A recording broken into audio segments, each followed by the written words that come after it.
Distinguished delegates, I would appreciate if you can take your seats that we can start.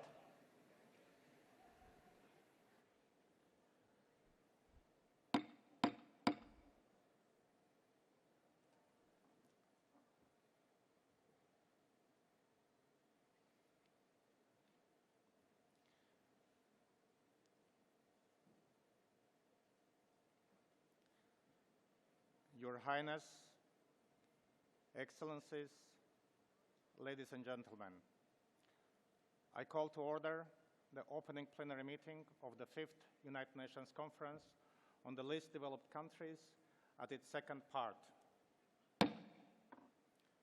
I should like to extend a warm welcome to all of you. I wish to inform the conference that in accordance with Rule 17 of the Rules of Procedure, I will proceed with the election of the President of the Conference. I now invite the Conference to consider Agenda Item 2 of its agenda entitled Election of the President. In light of the Note Verbal dated 2nd March 2023, it is my understanding there is general agreement among all delegations to elect His Highness Sheikh Tamim bin Hamad Al Thani, Amir of the State of the Qatar, as the President of the Conference. May I take it that the Conference wishes to elect by acclamation His Highness Sheikh Tamim bin Hamad Al Thani as President of the 5th United Nations Conference on the Least Developed Countries. It is so decided.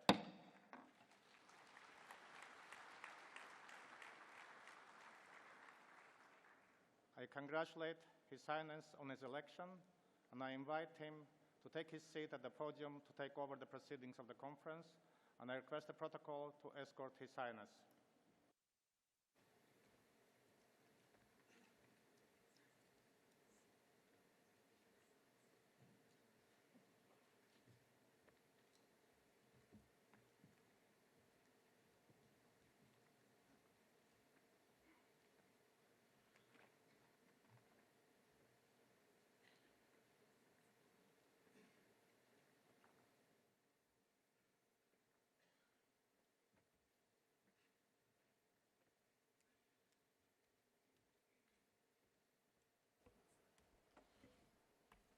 سعادة أنطونيو غوتيريش الأمين العام.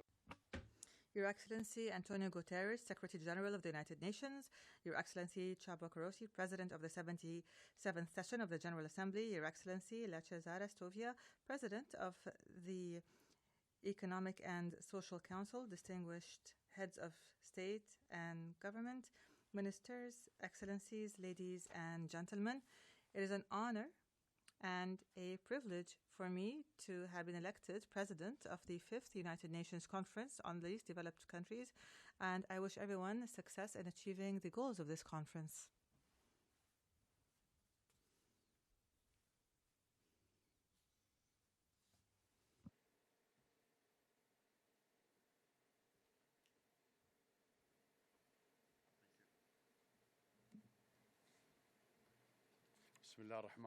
In the name of God, the most merciful, most gracious, peace and God's blessings be upon you. I would like to welcome you in Doha, and I wish you a pleasant stay.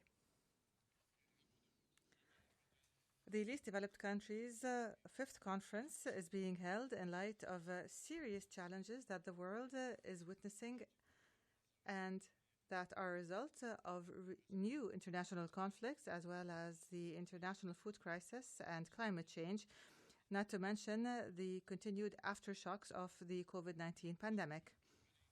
We are required to face these challenges and to keep them in consideration as we plan for the joint and common future of our countries and nations for the next decade in the life of the LDCs group.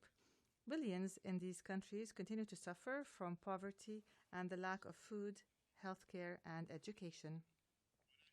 There is no doubt that this is primarily a structural issue related to the absence of a balance in the relationship between advanced industrial centers and the peripheries in our world.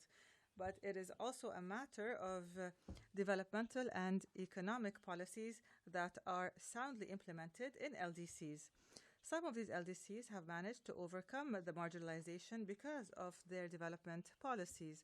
However, in all cases, this is our common cause. This is a global cause. And this must be realized by developed countries and their societies. Our meeting is being held as our brothers and sisters in Turkey and Syria continue to suffer from the effects of the huge earthquake that hit them and that damaged millions and affected their lives. And here, on your behalf, I reaffirm our solidarity with our brothers and sisters in Turkey and Syria, and I call on you all to support Turkey's efforts to overcome the effects of this catastrophe. I would also like to confirm the need to lend assistance with no hesitation to our brotherly Syrian people. And I am puzzled by the delay in aid given to this people, and I confirm that it is wrong to abuse a humanitarian tragedy for political purposes. Ladies and gentlemen, there is no way we can build a new world in a manner that is safer and more just and free for today and tomorrow, except through global human solidarity. Therefore, holding this conference is a renewed statement of our solidarity and the unity of our common will to confront joint challenges and search for effective and sustainable solutions. This conference is an important opportunity to evaluate what has been achieved within the framework of the Istanbul Programme of Action, which was adopted over a decade ago. Here, the Doha Programme of Action, which crowned the intergovernmental negotiations that took place in New York when it was adopted by consensus, is the basis of a roadmap to support and confront the problems facing LDCs in the upcoming decade. The conference will not succeed simply by adopting this program, but by implementing it and implementing it well. We value what was achieved within the 5 outputs that were adopted for LDCs, which are in the form of establishing a food storage network, a food storage facility, as well as an online university and different platforms for these countries, and adopting comprehensive measures by stakeholders to alleviate the disputes and alleviate crises and build resilience, and to implement investment plans in these states, and to develop a facility for the graduation of LDCs in a sustainable manner.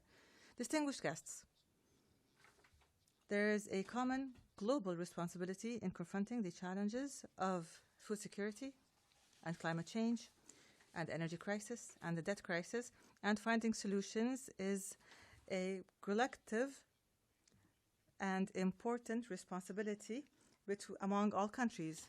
However, regardless of our analysis in respect of the backgrounds of the gap between developed and the least developed countries, there is a moral obligation incumbent upon the rich and developed countries to contribute more to assist the least developed countries to overcome the global challenges that we are now dealing with.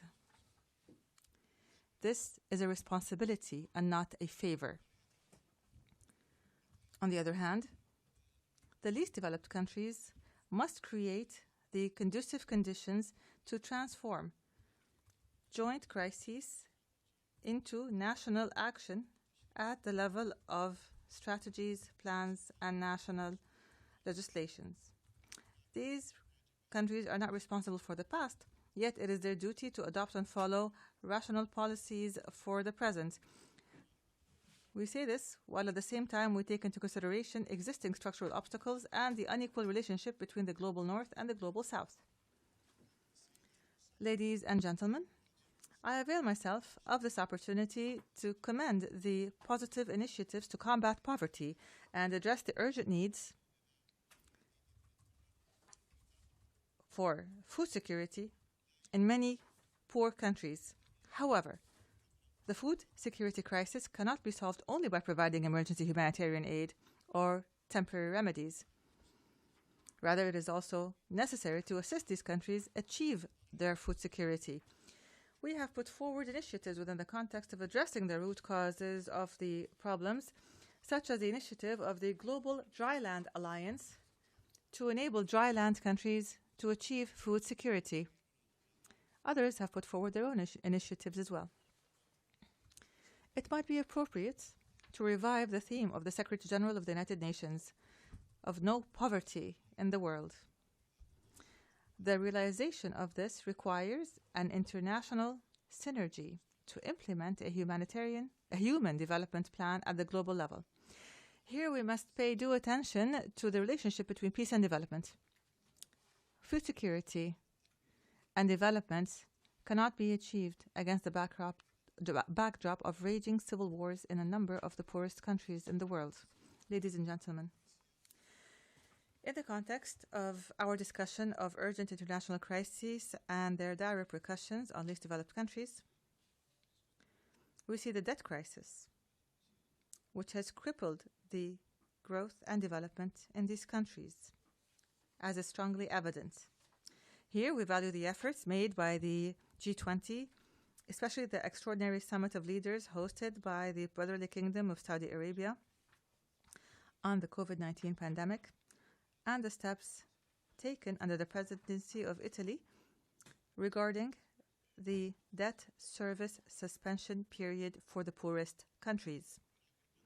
However, the debt issue needs to be addressed more comprehensively in a way that takes into consideration justice and pragmatism to break the vicious cycle through which countries opt to borrow for developmental purposes, such as building infrastructure and so on. Debt repayment thus exacerbates poverty and prevents the implementation of development projects. As for the climate crisis, the Sharm el-Sheikh summit held in sisterly Egypt made an achievement in establishing the Loss and Damage Fund allocated to assist and support developing countries. Based on our commitment to combating climate change and the internationally approved policies in this regard, we aspire that the advanced industrial countries would fulfill their legal and moral responsibilities in taking more effective and efficient decisions and measures on emissions. Ladies and gentlemen, the State of Qatar takes pride in continuing its active role in multilateral international action across the different fields of development and humanitarian issues, human rights, and mediation to promote international peace and security. In this context, and based on our National Vision 2030, which upholds the values and principles of cooperation, partnership, and solidarity in helping countries, peoples, and communities suffering from humanitarian crises, conflicts, poverty, and debt, the State of Qatar has made a lot of humanitarian and development contributions in accordance with the formulas of bilateral and multilateral cooperation, especially within the framework of strategic partnerships with the United Nations and other leading international organizations and institutions. Based on the State of Qatar's firm commitment to supporting the contribution of least developed countries, I announced a financial contribution of a total amount of $60 million, of which $10 million will be allocated for supporting the implementation of the Doha Program of Action for LDCs. $50 million will be allocated for supporting the intended outcomes of the Doha Program of Action and building resilience in the least developed countries.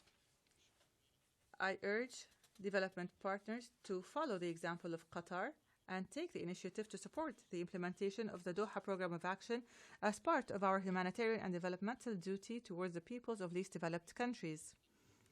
We are confident that this conference, and by means of building on the successes achieved in the course of realizing growth, prosperity, and creating sustainable livelihoods, it will contribute to supporting the least developed countries' march towards achieving development in the next 10 years, and in line with the 2030 Agenda for Sustainable Development. In conclusion, I welcome you again in Doha, a city that offers a spacious ambience for mediations, and for debate, and multilateral conferences, and cultural activities, and intellectual production. Doha, the city that has recently witnessed the most successful World Cup tournament ever. I wish this conference to realize its desired goals and to achieve the aspirations of the peoples of these countries whose attention is focused on what would come out from this important conference. May God's peace and blessings be upon you.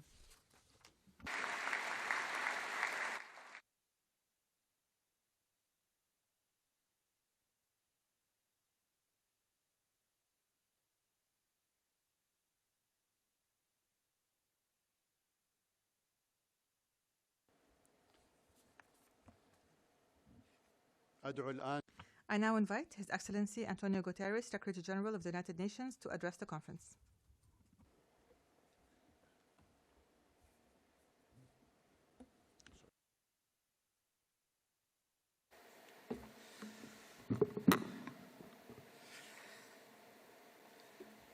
Your Highness, Excellencies, ladies and gentlemen, all protocol observed. This conference was originally scheduled to January 2022. The sudden cancellation due to the Omicron wave of the COVID-19 pandemic was yet another reminder that the world is subject to constant and unexpected change.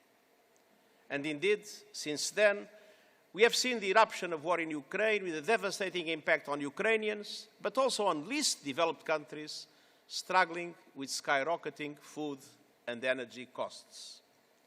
Meanwhile, global tensions and divides are deepening, and so we must find ways to come together. And there is perhaps no more important issue around which we can and must unite than in transforming the words of the Doha Programme of Action into results. We don't have a moment to lose. Least developed countries are being stranded amidst a rising tide of crisis, uncertainty, climate chaos, and deep global injustice. They are unable to keep pace with lightning speed technological change. Systems are stretched from health and education to social protection, infrastructure, and job creation. Unemployment is rising, especially among young people, and women are being pushed to the sidelines. And the deeply dysfunctional and unfair global financial system is handing least developed countries the rawest of deals. Least developed countries face interest rates that are up to 8 times higher than developed countries, and it is only getting worse. Today, 25 developing economies are spending over 20% of government revenues not on building schools, not on feeding people, not on expanding opportunities for women and girls, but solely on servicing debt. Some have seen debt service payments skyrocket by 35%. So, Excellencies, least developed countries need a revolution of support across 3 key areas. First, they need immediate assistance to rescue the Sustainable Development Goals. For least developed countries, these goals represent survival in itself, from poverty eradication to food, health, clean water, and sanitation. The September's SDG Summit is the centerpiece moment to demonstrate a global commitment for action. We have put forward and presented to the G20 an SDG stimulus to alter or to gather the world around the need to provide at least $500 billion a year to developing countries. And it's also high time that developed countries live up to their commitment to provide least developed countries with 0.15 to 0.20% of their gross national income for official development assistance. No more excuses. We must also expand international efforts to fight tax evasion, money laundering, and illicit financial flows that drain domestic resources. While no country or region is immune, lower-income countries lose a much higher proportion of their tax revenues to tax abuse, while having the least influence on global taxation rules. least developed countries also need funding and support for structural transformation to climb the value chain, to massively invest in manufacturing and technological capabilities and better infrastructure and transportation networks, to give women a seat at decision-making tables of government, business, and civic life, to invest in education and training, to generate a highly skilled workforce, and to strengthen institutions. The Doha Programme of Action is a practical guide to address all these issues. It contains concrete targets and deliverables, such as a sustainable graduation support facility, an investment support center, and an online university, which can play a game-changing role in implementing the Sustainable Development Goals in least developing countries. And so I call upon development partners to support the implementation of these deliveries and the achievement of the Doha Programme of Action targets. Second, we need to reform the global financial system through a new Bretton Woods moment. International financial institutions must develop creative ways to extending financing where the needs are greatest. And this includes expanding contingency financing and integrating disaster and pandemic clauses into debt instruments. It is also time to accelerate the reallocation of special drawing rights from the richest countries that receive the most to those who need help the most. Multilateral development banks should transform their business model to massive leverage funds to attract greater flows of private finance at reasonable cost into developing countries, in particular the least developed ones. And we must find new common sense ways to measure countries' economies, such as developing lending criteria that go beyond gross domestic product, to provide a true view of the value of natural capital, such as the preservation of forests, watersheds, and marine resources. Et troisièmement, and thirdly, the least developed countries need a climate action support revolution. They produce less than 4% of global greenhouse gas emissions. It is, alas, tragic that close to 7 deaths in every 10 due to climate disasters happen in these countries. Developed countries must increase their support to the least developed countries to help them to adapt, to increase their resilience to climate change, and to transition more swiftly to renewable energy. They must honour the promise they made to mobilise $100 billion for developing countries and to simplify access to climate action financing. Make the Loss and Damage Fund agreed on at the last COP operational. Honour the commitment to multiply by 2 adaptation finance, to replenish the Green Climate Fund to more ambitious levels. They must, in the next 5 years, support the creation of early warning systems for everyone in the world. And in September, I will convene a summit on climate ambition. This will be an opportunity for governments, companies, and civil society to move from words to actions when it comes to their net zero emissions commitments and to guarantee climate justice for the most affected populations. I'm also calling for a climate solidarity pact in order to mobilise financial and technical support to ramp up the transition of emerging economies to renewable energy and to keep the 1.5 degree goal alive. Your Highness, Excellencies, the era of unkept promises must come to an end. Now. Let us give their rightful place to the needs of the least developed countries at the very heart of our projects, our priorities, and our investments. Thank you.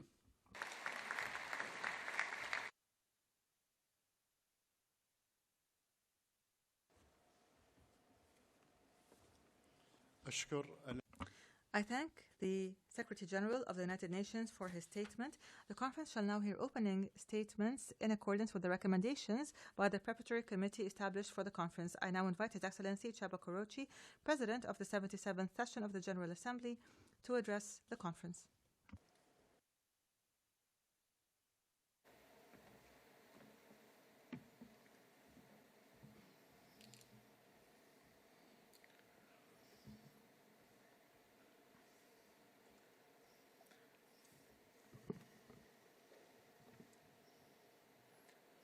Your Highness, Excellencies, ladies and gentlemen, I thank the government and people of Qatar for their generosity and to host this 5th conference on LDCs in Doha. I'm grateful to have been invited to speak at the opening of this momentous event. Close to 2,000 years ago, the Greek historian Plutarch said, "An imbalance between rich and poor is the oldest and most fatal ailment of all communities." It is true to our global community to do. This conference comes at a time when radical action to transform the economies of LDCs has never been more urgent. As we meet today, least developed countries have arrived at a crossroads on the path towards achieving the 2030 Agenda and its targets.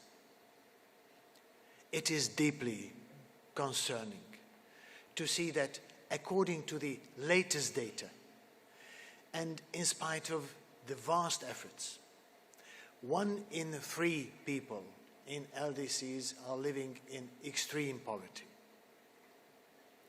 Adding fuel to fire, the lingering long-term effects of pandemic, a tsunami of debt, exposure to disasters, and deepening inequalities. In many LDCs, women, girls, minorities, and other groups at risk still face large barriers in education, employment, and healthcare. And a shocking figure, even before the arrival of the pandemic, more than half of LDCs were in active conflict situations. Conflicts that will only be exacerbated by the disastrous impact of climate change and by something equally ominous, that by the end of this decade, the demand for water is expecting to exceed supply by 40%. Evidently, much remains to be done by 2030. However, Excellencies, I am confident that we all want to deliver on our promise of achieving the 2030 Agenda and transforming the economies of LDCs. So let us take this time to decide on additional international support measures to advance the progress of LDCs. This will allow us to agree on renewed, genuine partnership between LDCs and development partners. Partnerships with a view to overcoming structural challenges, eradicating poverty, achieving development goals, and enabling more and more states to graduate from LDC category. For that to happen, it is imperative that countries feel real ownership of the Doha Programme of Action, a program of investing in people, of strengthening resilience and building international solidarity. Development partners should ensure that promises to LDCs to overcome their vulnerabilities are fulfilled. It was 42 years ago that the new program of action was adopted by the international community in Paris, with the goal of radically changing socio-economic situation in the LDCs. 4 decades and many lost opportunities later, we must hold ourselves finally accountable to the pledges we made. Excellencies, as we renew the global commitment to supporting the poorest and most exposed of the member states, we have a profound choice to make. Will we deliver our constituencies? Will we adapt our action to their needs and change the potential most of us are having to joint prosperity? Will we finally understand that, as the saying goes, we as a global community are only as strong as our weakest link? If we bolster the true partnership and harness technology and innovation, our goals can still be within reach by 2030. But to achieve that, all our decisions should be impactful and all our actions transformative. Starting from the international finance institutions should focus on to how we measure wealth and sustainable development, from the reliance on science in decision-making to mobilize solidarity at all levels, from improving the standards of governance to new understanding of global common goods. This progress will not be easy, but I sincerely hope and see no better option for humanity. My team and I stand ready to assist the LDCs on their historic path. I wish you all the best in your deliberations. I thank you.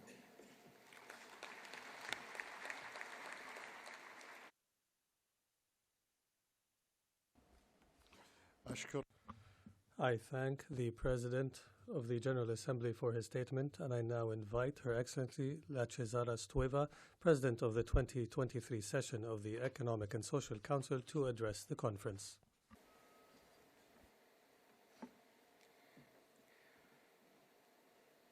Your Highness, Mr. Secretary General, Mr. President of the General Assembly, Excellencies, ladies and gentlemen, I would like to thank the government of Qatar for hosting this landmark gathering and for their exceptional hospitality. It is a privilege and an honor for me to be part of this momentous conference. The main principle of the 2030 Agenda for Sustainable Development is leaving no one behind, which means that priority should be given to helping those furthest behind first. And rightfully so, because collectively, we are only as strong as the most vulnerable amongst us. This conference provides a unique opportunity for all of us to ensure that through a new global partnership, the least developed countries are equipped to deliver on crucial development goals by 2030. We have a collective responsibility to bolster their development efforts. Least developed countries have immense potential, rich human, cultural, and natural resources. What is needed is sustainable economic growth for all to live in peace and prosperity. Excellencies, the Doha Programme of Action is ambitious, innovative, bold, and offers a new multi-stakeholder alliance for the LDCs. It is shaped by the commitment of the LDCs and their development partners, governments at all levels, the private sector, and civil society. The United Nations system is critical to realizing the implementation of this ambitious agreement. Halfway to 2030, we must leverage the synergies between the Doha Programme of Action and the 2030 Agenda for Sustainable Development. We must apply accelerators in each of the 6 priority areas of the Doha Programme of Action. Only this way can we overcome the impact of the ongoing crisis and regain momentum in achieving the 2030 agenda in the least developed countries. It is urgent to address the interconnected crisis. Emergency action must be complemented by longer-term efforts to ensure sustainable recovery. Millions of young people and the growing working-age population in LDCs can drive transformative sustainable development. It is commendable that many LDCs have graduated or are in the process of graduating from the LDC category. This is a milestone for development. But such graduation must be irreversible, resilient, and sustainable. This requires country-specific support from the international community. The Economic and Social Council will do its part. The Sustainable Graduation Support Facility, included in the Programme of Action, aims to support the march towards sustainable graduation. Excellencies, all LDCs are highly vulnerable to rising prices and supply constraints for food and fuel. Tightening financing conditions have curtailed their ability to invest in sustainable development and to address the impact of climate change.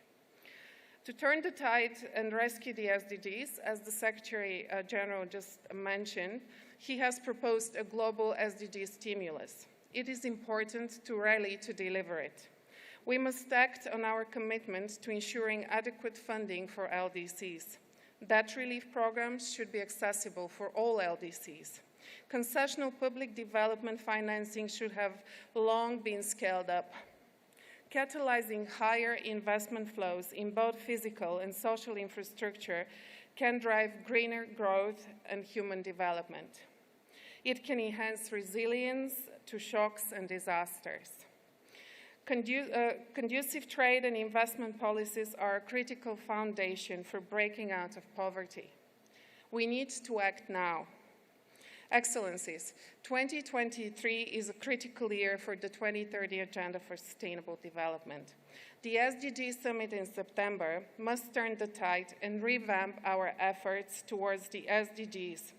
And the full implementation of the Doha Programme of Action will be key if we are to succeed.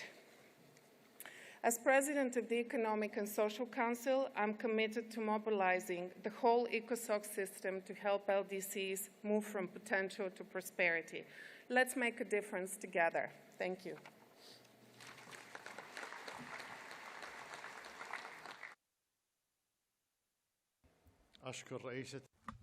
I thank the President of the Economic and Social Council for her statement. I now invite His Excellency Lazarus McCarthy Chakwera, President of the Republic of Malawi and Chair of the Group of Least Developed Countries, to address the conference.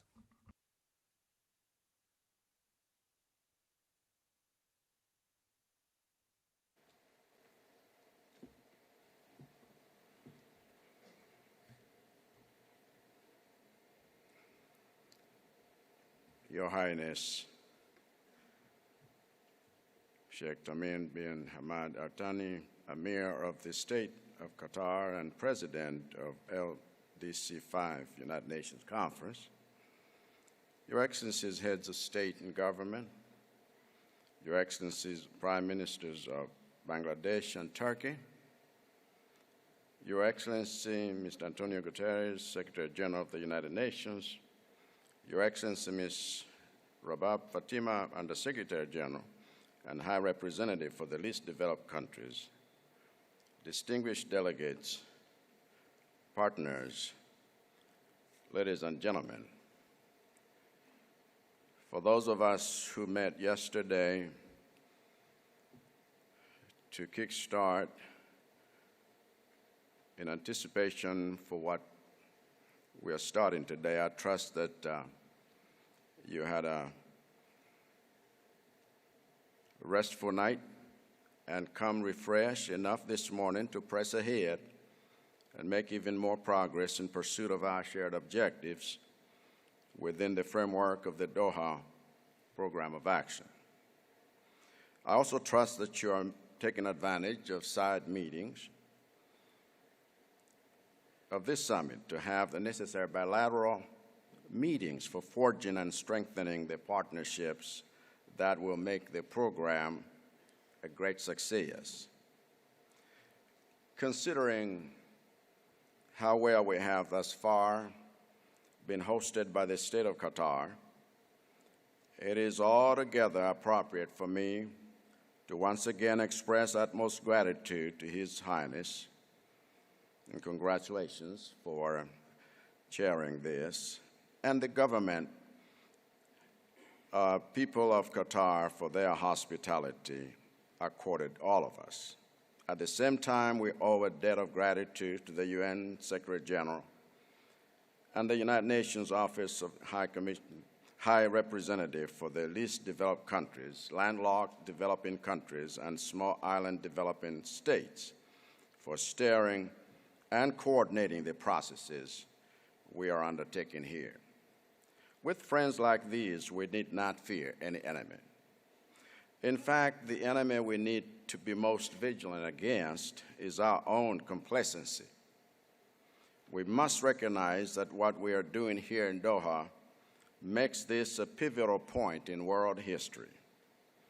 Just as the ancient era of world-conquering and warmongering kingdoms and empires gave way to a modern era of world policing, wealth-controlling, earth-polluting superpowers, so must this era give way to a postmodern one in which international and multilateral cooperation between nations that treat each other as equals rules the day. And I believe that in pursuit of that world, the LDCs are setting the pace and must sustain the momentum. When we depart from here, we must together protect the momentum we are building here.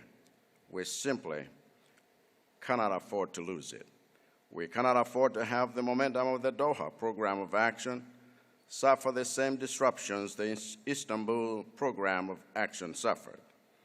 As such, we must not focus so much on what other nations have that we do not. The greatest progress is always made by those who focus on what they themselves have and how to use it to build something better. And in our case, we have the UN Sustainable Development Goals as a reminder of the better days that lie ahead of us. So let us not give up. Let us press forward to finish what we started, and I'm sure that our development partners will respond with the necessary technical and financial support the same way the state of Qatar has done. Thank you for your attention.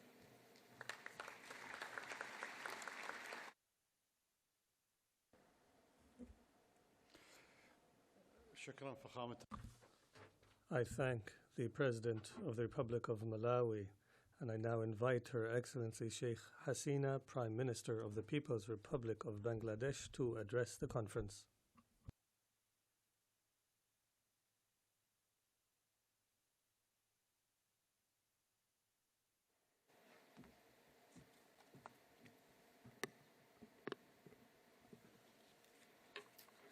Bismillahirrahmanirrahim. Your Royal Highness, the Amir of Qatar, the President, Excellencies, Mr. Secretary General, distinguished participants, friends, Assalamu alaikum and good morning. I am happy to be with you at this August gathering. I thank the government and the people of Qatar for their generous hospitality. I appreciate the forward-looking words we have just heard. In 1974, Bangladesh became a member state of UN under the leadership of my father, our father of the nation, Bangabandhu Sheikh Mujibur Rahman. At the time, Bangladesh, recognized as an LDC, was struggling to rebuild the war-ravaged economy. Unfortunately, the following year, Bangabandhu Sheikh Mujib, along with most of my family members, were brutally assassinated.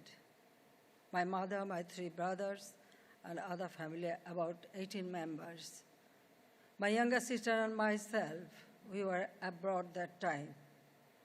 6 years we couldn't return home. We stayed abroad as a refugee. After 6 years, I was able to return my home. To carry forward my father's legacy, we vote that Bangladesh will continue to champion the LDC causes. Bangladesh feels proud to have often acted as an LDC spokesperson in the last 5 decades.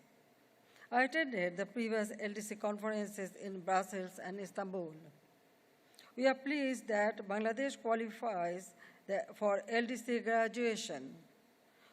We now look forward to graduating in 2026.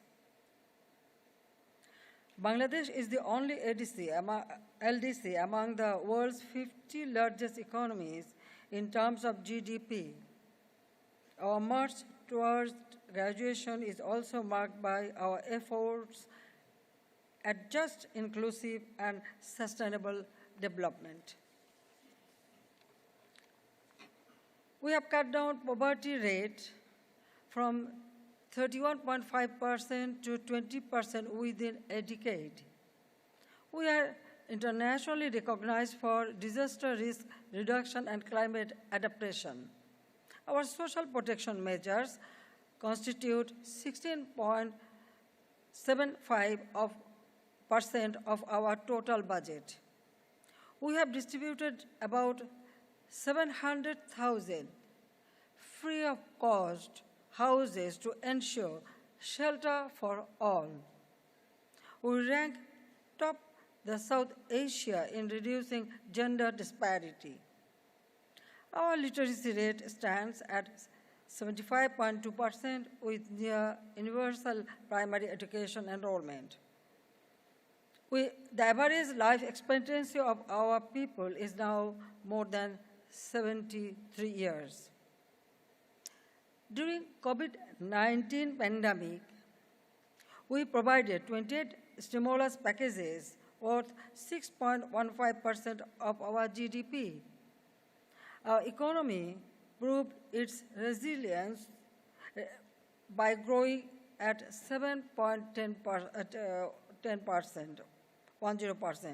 Even in 2021 to 2022, per capita income grew 3-fold in a decade and has reached US $2,824.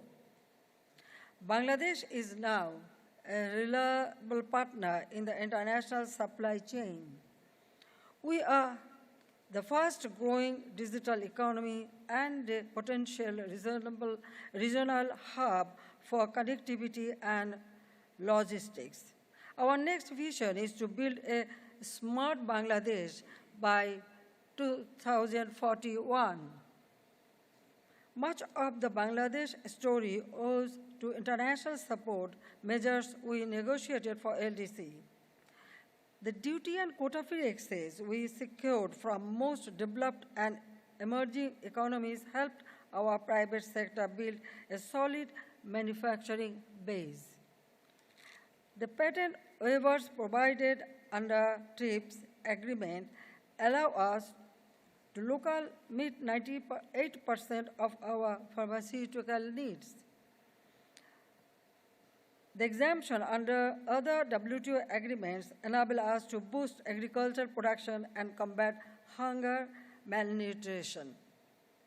The international technical assistance we received help us make concrete development plans. However, LDCs need sustained support, double their share of global trade. ODA targets for LDCs from developed countries deserve to be fulfilled. International financial institutions have the means to support debt sustainability in LDCs. Climate financing for LDCs should be made flexible and predictable. Technology transfer to LDCs needs to be tangible and meaningful. Our migrant workers need protection for their rights and well-being. We cannot fail the 226 million youth in LDCs. The pandemic and then the war in Ukraine have dealt a major blow to LDC economies. The rise in food and fuel price in international markets have caused inflations in most LDCs. Added to this remain the climate crisis and long-drawn conflicts in certain LDCs. In Bangladesh, we are dealing with 1.2 million forcibly displaced Rohingya from Myanmar with no immediate solution. The Doha Program of Action is yet another assurance of hope for the world's most vulnerable countries.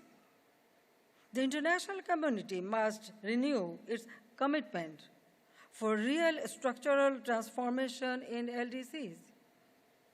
For graduating LDCs, there should be some incentives for their performance. They should enjoy the international support measures for LDCs for an extended period of time. They need enhanced investments and know-how to build their productive capacities. There can be some innovative and transitional financing mechanism meant for them. I can assure you that LDCs will also keep their side of the bargain. Our nations do not ask for charity. What we seek are our dues international commitments. I thank you all. Thank you very much.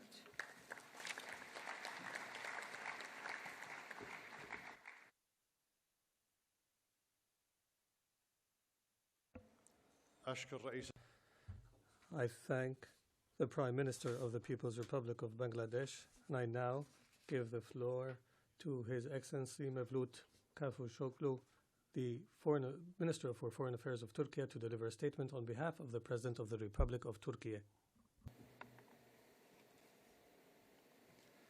His Highness Sheikh Tamim bin Hamad Al Thani, distinguished heads of state and governments, Mr. Secretary General, Presidents of the General Assembly and ECOSOC, dear colleagues, ladies and gentlemen. Let me first convey the greetings of President Erdogan. He wanted to join us today. However, he had to stay in Turkey to supervise the relief and reconstruction efforts following the terrible earthquakes. President Erdogan considers sustainable development of the least developed countries as a top priority. He has full confidence that this conference will be a milestone in developing a new global partnership, a partnership that will ensure that LDCs benefit from social, economic, and environmental development, a cooperation that will ensure the global economic and financial system doesn't create further inequalities, a commitment that will secure that LDCs are not held back by decisions taken far beyond their borders. In this regard, we appreciate the remarkable efforts of both Qatar and United Nations. We wish to thank His Highness Sheikh Tamim and Secretary General Guterres for their leadership. Ladies and gentlemen, dear friends, on February 6, 2 earthquakes shook southeastern Turkey. Our nation is in deep sorrow today. However, this sincere international solidarity warms our hearts and gives us strength. LDCs were among the first to offer support and solidarity during the darkest days. We recognize that extending this helping hand was, in some cases, a significant sacrifice in itself. Turkish nation will never forget it. Your solidarity after the earthquake showed once again that you are the most developed and generous in heart. A sincere thank you from your sisters and brothers in Turkey. Excellencies, ladies and gentlemen, our gathering today in Doha takes place at a time when the international system is passing through swift transformations. Least developed countries are the most vulnerable in face of such developments. It is our collective responsibility to support the development and progress of vulnerable nations. Turkey, as a long-standing and reliable partner of LDCs, is doing its best and remains committed. You may all remember President Erdogan hosted the LDC4 conference in Istanbul in 2011, which drew a 10-year roadmap. Our efforts didn't end there. We held the comprehensive midterm review of the Istanbul program in 2016 in my hometown, Antalya. Turkey, along with Belgium, is the co-chair of the group of Friends of the LDCs at the United Nations. The UN Technology Bank in Turkey is the only UN agency dedicated to the LDCs exclusively. Finally, Turkey is one of the top-ranking countries in development and humanitarian assistance and contributes to LDC's efforts in many fields, including capacity building. Ladies and gentlemen, dear friends, we cannot leave the LDCs behind. We must act now without further delay. First, the food security. It's a shame that we are nowhere near ending hunger in the 21st century. The Istanbul Grain Initiative that we brokered with the United Nations helped every household around the world, especially in LDCs, by bringing down the global food prices. We are working hard for its smooth implementation and further extension. That is what we discussed with Secretary General Guterres last night. Second, we cannot tolerate two separate worlds with a digital and technological gap between them. In the last decade of action to achieve sustainable and inclusive recovery, there is no time to lose. Third, we must break the vicious cycles that make development further difficult. The global economic and financial system must be reformed. We must find ways to combat climate change, which affects LDCs most, although they did nothing to cause it. Ladies and gentlemen, the Doha Program of Action succeeds in the commitments of the Istanbul Program and offers prospects to build resilience. We invite all nations to embrace the program and scale up international efforts. Once again, our sincere thanks to the State of Qatar and the United Nations. Thank you very much.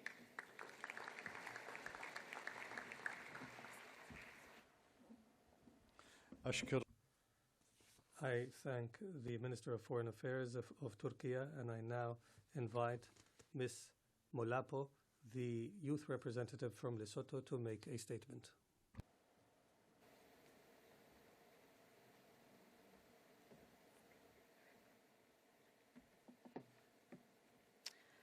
Your Excellencies, distinguished delegates, fellow youth, Sabah al Khair.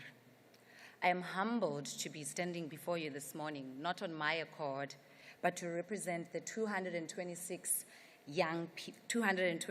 million young people from all 46 least developed countries. You can all imagine what a huge task this is, and I can't afford to fumble. It is all the more daunting because young people have been genuinely and meaningfully engaged in this 5th LDC conference, and we're proud to be part of the Doha Program of Action process.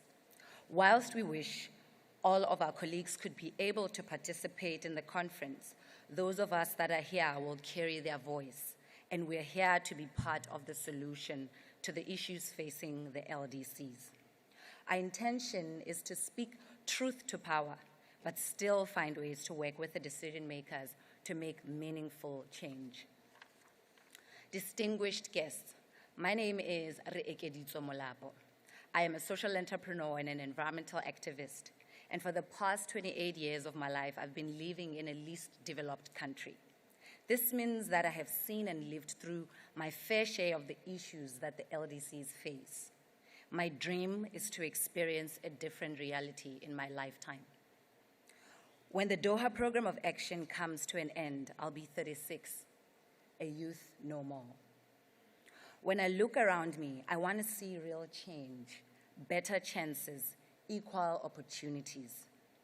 The challenges facing my country and the other LDCs are well known, especially in this audience. Energy poverty, climate vulnerability, unemployment, conflict, the list could and does go on and on.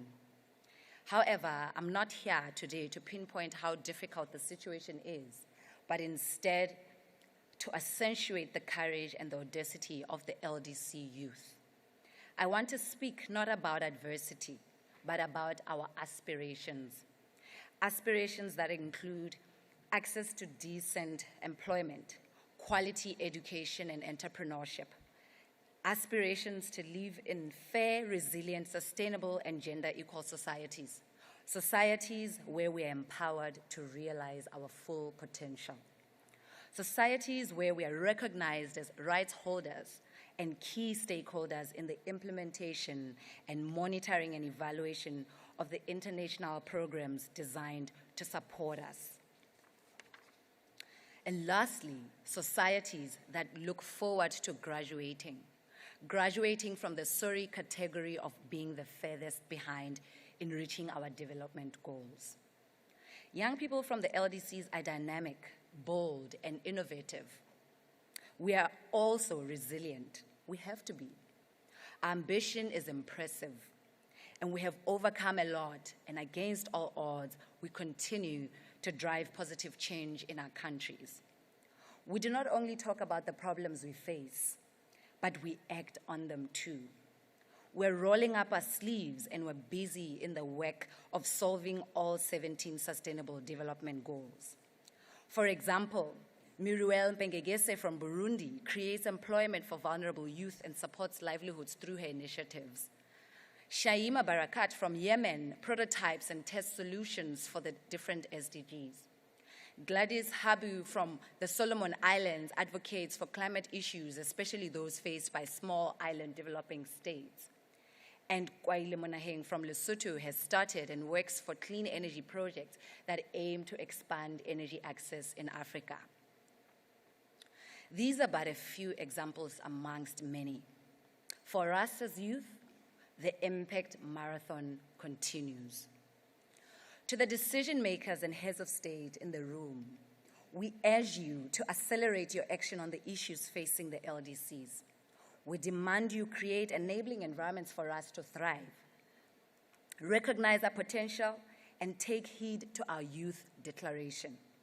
We need you to urgently invest in youth socially and financially. And lastly, we request that you lead us to sustainable graduation by formally and systematically including youth in the implementation of the Doha Program of Action, because its success depends on this. To my fellow youth, let us continue scaling our impact, be strategic in our actions, to be activists and protesters when we need to be, but also ready to infiltrate these spaces where we can influence policies, agendas, and structures. In the end, moving from potential to prosperity and fulfilling Agenda 2030 requires all hands on deck. A partnership with the youth in the LDCs, a revision of old unsustainable systems, and a commitment by individuals, institutions, civil society, the private sector, and governments to reach this collective goal. Dear colleagues, the LDC category is almost twice as old as me. Let us work together to make sure we will not need it for another 50 years. The youth would like to reiterate the importance of all countries graduating, and we look forward to a future where least developed is a concept found in the history books. Shukran laka.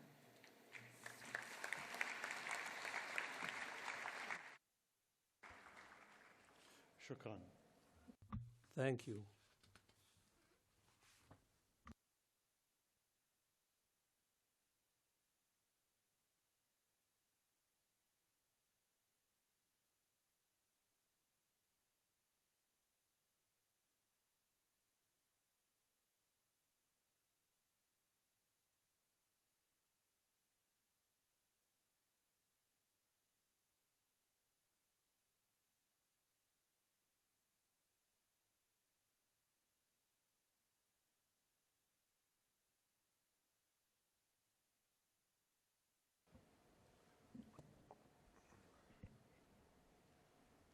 أشكر السيدة مولابو. I thank Ms. Molapo for her statement. Distinguished heads of state and government, ministers, excellencies, ladies and gentlemen, we have heard the last speaker for the opening segment of the conference. The conference has thus concluded its consideration of Agenda Item 1. Before proceeding further, delegates are reminded that at its plenary meeting on 17 March 2022, the first part of the conference had adopted its rules of procedure as contained in Document A, Conf 219/2022/2 under Agenda Item 3, and its agenda as contained in Document A/Conf 219/2022/1 under Agenda Item 4. At the same meeting, pursuant to Rule 4 of its Rules of Procedure, the conference also appointed the Bahamas, Bhutan, Chile, China, Namibia, the Russian Federation, Sierra Leone, Sweden, and the United States of America as members of the Credentials Committee under Agenda Item 7A. Delegates are reminded that in accordance with the rules of procedure of the conference, credentials issued by the head of state or government or by the Minister for Foreign Affairs, or in the case of the European Union by the President of the European Commission, should be submitted to the Office of Legal Affairs located in room 217 of the conference venue if they have not already been submitted.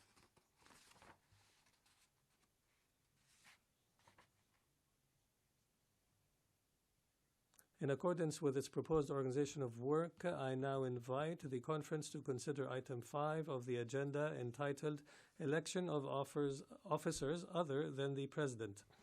Under Rule 6 of the Rules of Procedure, the conference shall elect from among representatives of participating states 14 vice presidents, one of whom shall be designated as Rapporteur General. At its plenary meeting on 17 March 2022, the conference has elected Qatar as ex officio vice president.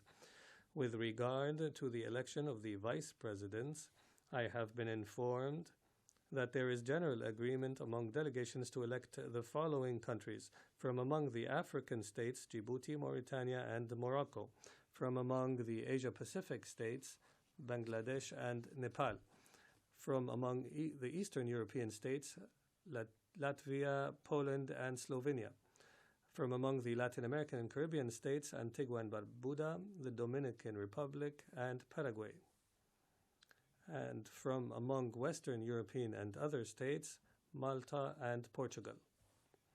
May I take it that the conference wishes to elect Antigua and Barbuda, Bangladesh, Djibouti, the Dominican Republic, Latvia, Malta, Mauritania, Morocco, Nepal, Paraguay, Poland, Portugal, and Slovenia as vice presidents by acclamation?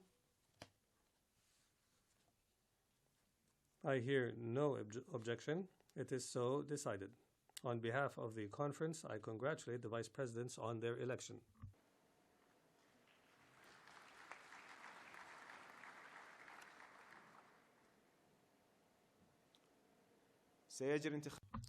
The election of the remaining vice president from the Western European and other states will take place as soon as the candidature has been communicated. I now invite the conference to proceed with the designation of the Rapporteur General of the conference. I have been informed that there is general agreement to designate Mr. Tomasi Blair, Deputy Permanent Representative of Antigua and Barbuda to the United Nations in New York as the Rapporteur General of the conference. May I take it that the conference wishes to proceed accordingly? I hear no objection. It is so decided. On behalf of the conference, I congratulate Mr. Tomasi Blair of Antigua and Barbuda on his designation as the Rapporteur General of the conference. The meeting has thus concluded this stage of its consideration of Agenda Item 5. I now invite the conference to consider Agenda Item 6 entitled Organization of Work and Other Matters. The conference has before it a note by the Secretariat entitled Organizational and Procedural Matters, contained in Document A/Conf 219/2023/1.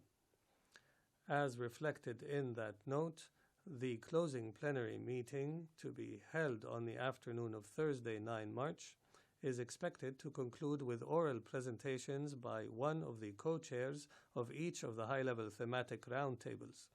The consideration of the draft political declaration before the conference, the adoption of the report of the conference, as well as statements including by the President of the conference and the Secretary General of the conference. It is my honor to inform that the President of the conference has appointed the following co-chairs of the roundtables. Roundtable 1, His Excellency Lazarus McCarthy Chakwera, the President of Malawi, and His Excellency Andrzej Duda, the President of the Republic of Poland. Roundtable 2, His Excellency Lotai Tshering, the Prime Minister of the Kingdom of Bhutan, and His Excellency Edouard Ngirente, the Prime Minister of the Republic of Rwanda. Roundtable 3, His Excellency Narayan Kaji Shrestha Parakash, the Deputy Prime Minister and Minister of Physical Infrastructure and Transportation of Nepal, and His Excellency Julius Maada Bio, President of the Republic of Sierra Leone. Roundtable 4, Her Excellency Sheikh Hasina, Prime Minister of the People's Republic of Bangladesh, and His Excellency Evariste Ndayishimiye, the President of the Republic of Burundi.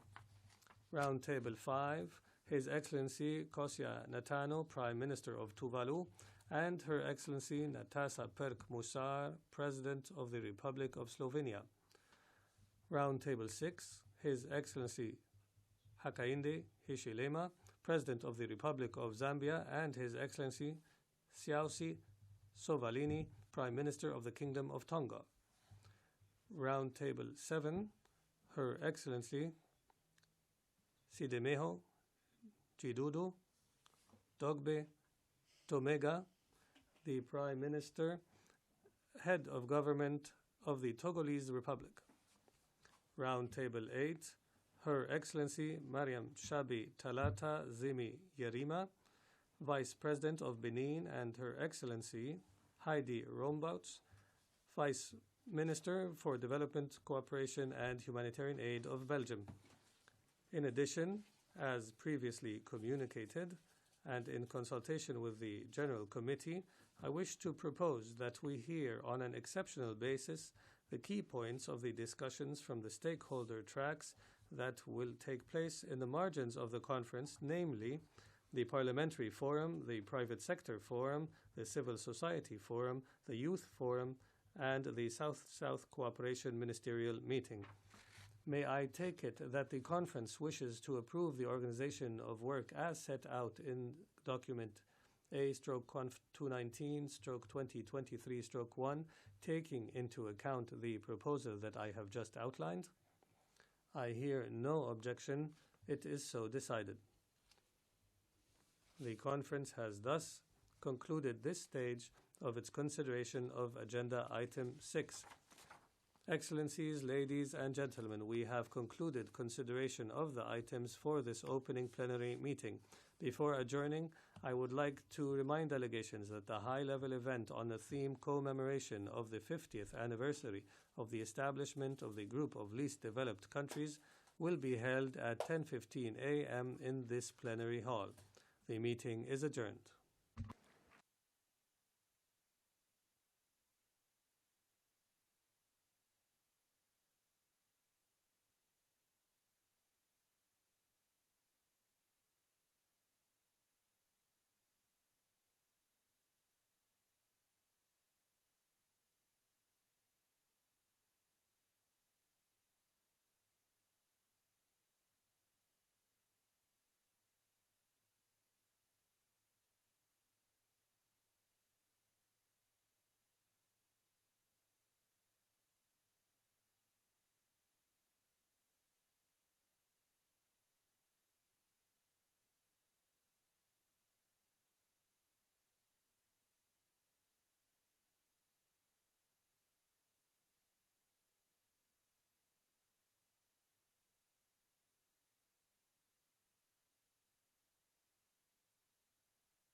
Excellencies, distinguished delegates, the commemorative meeting will be starting shortly. Please remain seated. Thank you.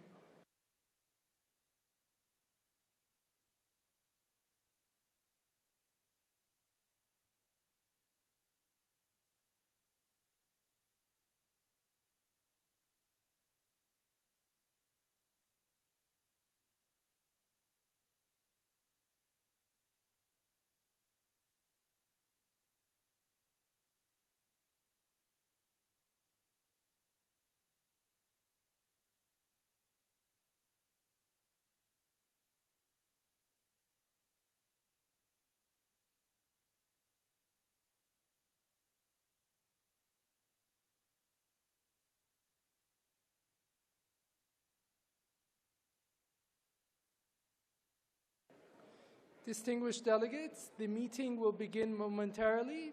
Please remain seated. Thank you.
Assalamu alaikum wa rahmatullah.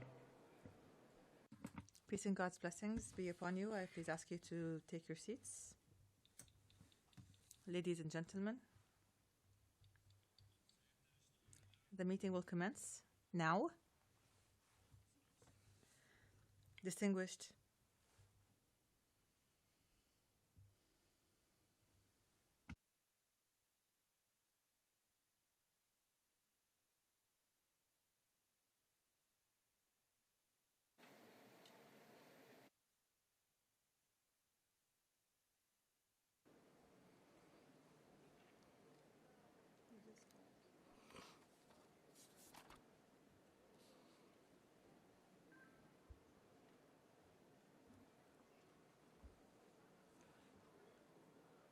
أصحاب السعادة Distinguished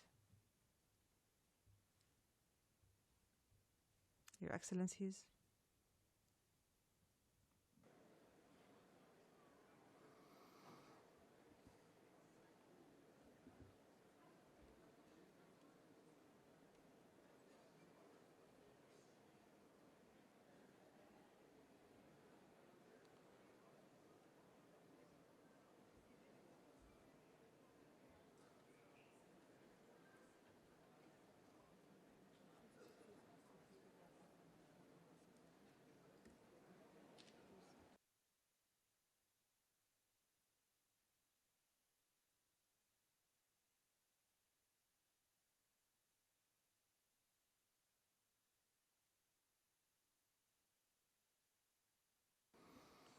بسم الله الرحمن الرحيم.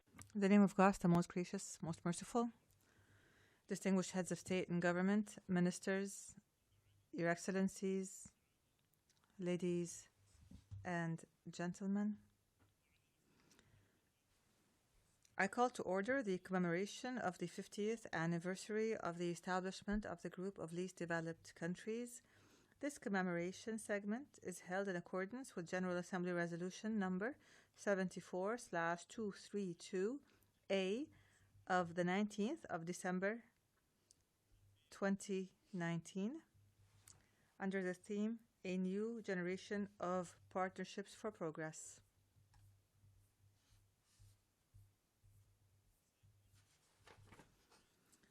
I now invite the conference to view an opening film presentation on the theme for this segment.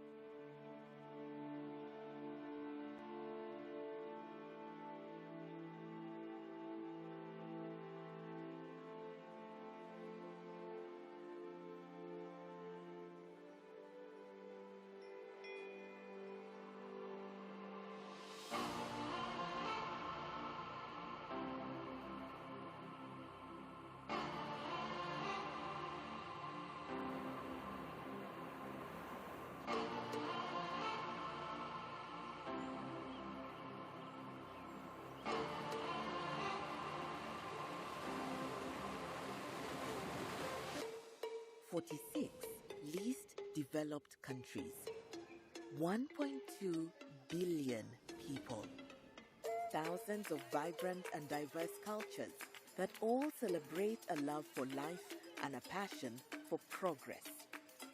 They see potential as hope, as an opportunity to better their communities. But what does potential look like?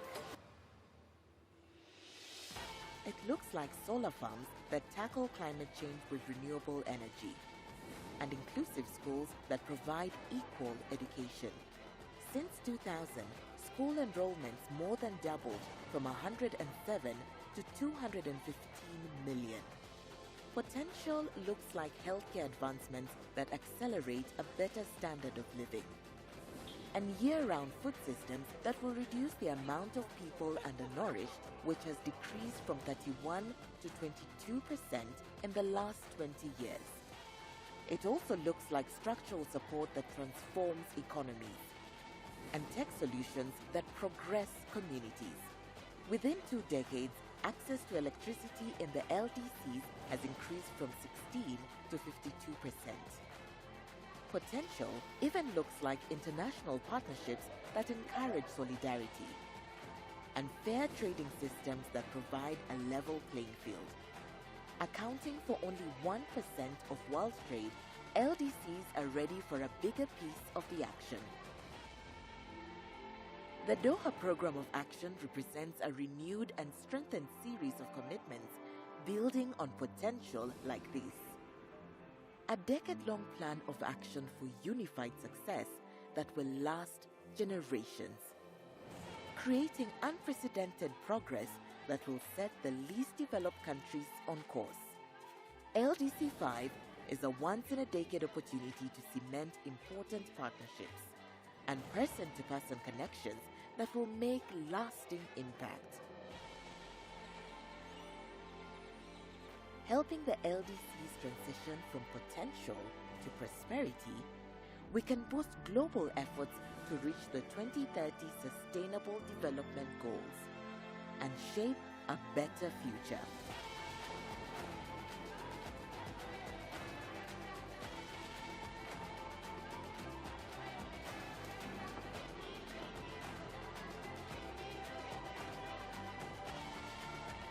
So, what does potential look like? It looks like me. Like me. And me. And me. And me. What? And me. Potential looks like me. And me. It looks Like me. And me. me. And me. It looks like me.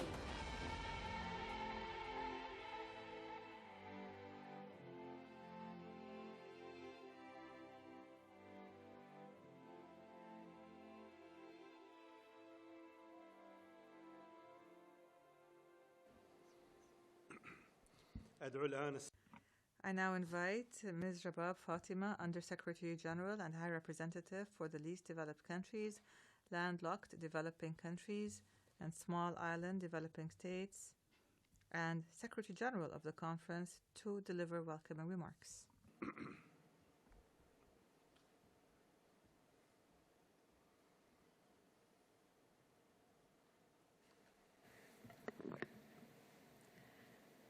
Mr. President, Excellencies, distinguished delegates, I would like to begin by congratulating the State of Qatar for hosting this milestone conference and for the excellent arrangements made. It is an honor and privilege, Excellencies, to welcome you to the commemoration of the 50th anniversary of the establishment of the category of least developed countries. On this occasion, I recall with deep appreciation the individuals and organizations who have demonstrated steadfast commitment to and solidarity with the LDCs over the last 50 years. We are gathered here today with renewed determination, but driven by the same vision and values to finish the work that they had started, to level the playing field and to give every person in every LDC a fair chance to succeed in life. It is worth reflecting briefly on the group's forward journey in partnership with the international community. The least developed countries were first recognized as a special category under the UN aegis by the second United Nations Decade of Development, adopted by the General Assembly in 1970. The following year, the General Assembly approved the first ever list of LDCs. This marked the beginning of an evolving partnership between the LDCs and their development partners. The United Nations convened the first conference of the LDCs in 1981, which came against the backdrop of the oil and debt crises of that time. Since then, we have seen 4 conferences on the LDCs, and we are now gathered here in Doha for the 5th. These conferences, coming once in every decade, had a common objective to put global attention on the most vulnerable countries in the world, and to put the LDCs on a track to sustainable development and graduation with momentum. The 3rd such conference culminated in the establishment of the UN Office of the High Representative for LDCs, LLDCs, and the SIDS. This led to a remarkable change in the international community's depth and level of engagement with these countries. It brought forward a new era of UN system-wide coordination and coherence in support of the most vulnerable countries of the world, including the LDCs. Excellencies, the world has witnessed a major shift in the global development landscape since the group of LDCs was established in 1971. At the outset, there were only 25 LDCs. Over the years, the number of countries in the group increased, reaching its peak at 52 in 1991. The Istanbul Programme of Action for the decade 2011 to 2022 had an ambitious target to graduate half of the LDCs by 2020. Although the target was not fulfilled, significant progress has been achieved. 4 LDCs graduated in that period, and 16 more now are in the pipeline of graduation. The Doha Program of Action sets a new target to enable additional 15 countries to meet the graduation criteria by the end of this decade. Excellencies, progress in some other areas also took place over the past 50 years. In 1980, the average GDP growth rate in the LDCs was 3.1%, which reached 7.4% in 2005, but however fell to 1.9% in 2021 due to the impacts of the COVID-19 pandemic. From $284 in 1980, the GDP per capita of the group reached $1,150 in 2021. And the total share of exports increased from 0.52% in 1990 to around 1% now. We must constantly remember that each one of these data represents real lives and livelihoods, hopes and dreams and opportunities. It should be noted, however, that although progress was made, it remained uneven and asymmetric among different countries within the group. Many LDCs, especially those in Africa, continue to struggle with a set of systemic challenges. The inequality between the LDCs and the rest of the world has further widened. The rapid technological innovations and unfavorable global economic conditions have made the situation worse. A serious injustice also persists related to the greatest crisis of our time, the ongoing climate emergency. Over the last 50 years, 69% of the worldwide deaths caused by climate-induced disasters occurred in the LDCs. And yet the LDCs account for only about 1.1% of the global emissions. There is perhaps no clearer indicator that historically the rules of international development are stacked unfairly against the LDCs. And added to this now, the COVID-19 pandemic, conflicts in different parts of the world, and the cascading impacts of the food, fuel, and the financial crisis are all affecting the LDCs most disproportionately. Naturally, these overlapping crises have severely impacted the LDCs and derailed their journey towards achieving the 2030 agenda.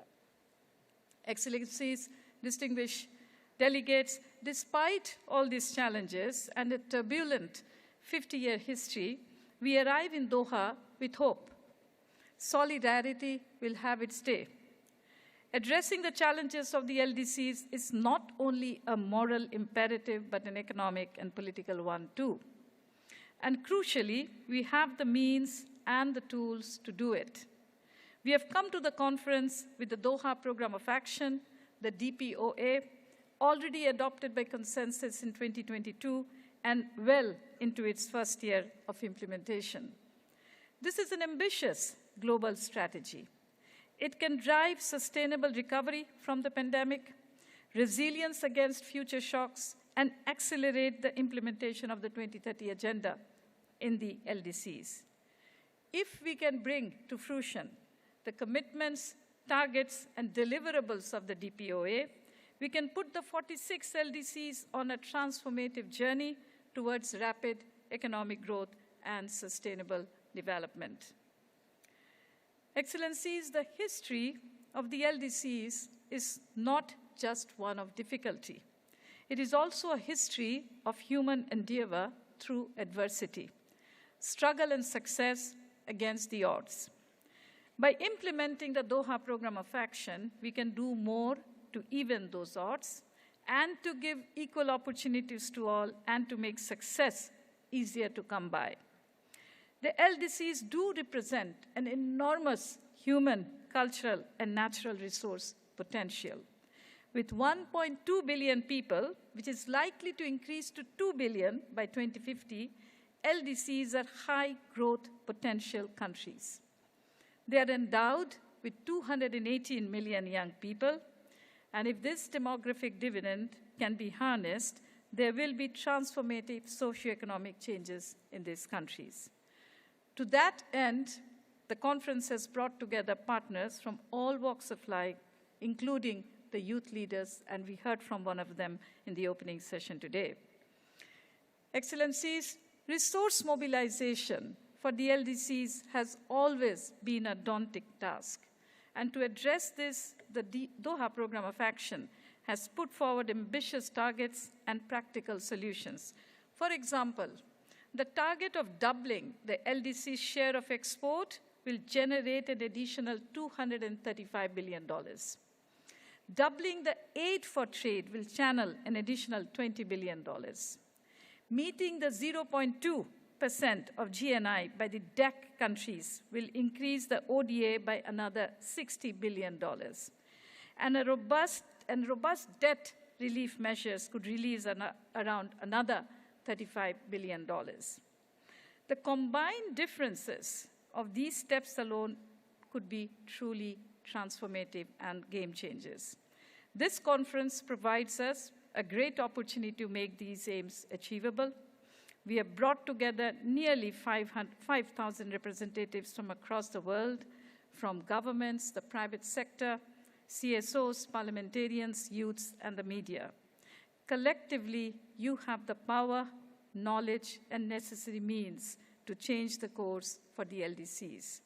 Let us all seize the moment and start on this journey now here in Doha, a journey from potential to prosperity. I thank you all.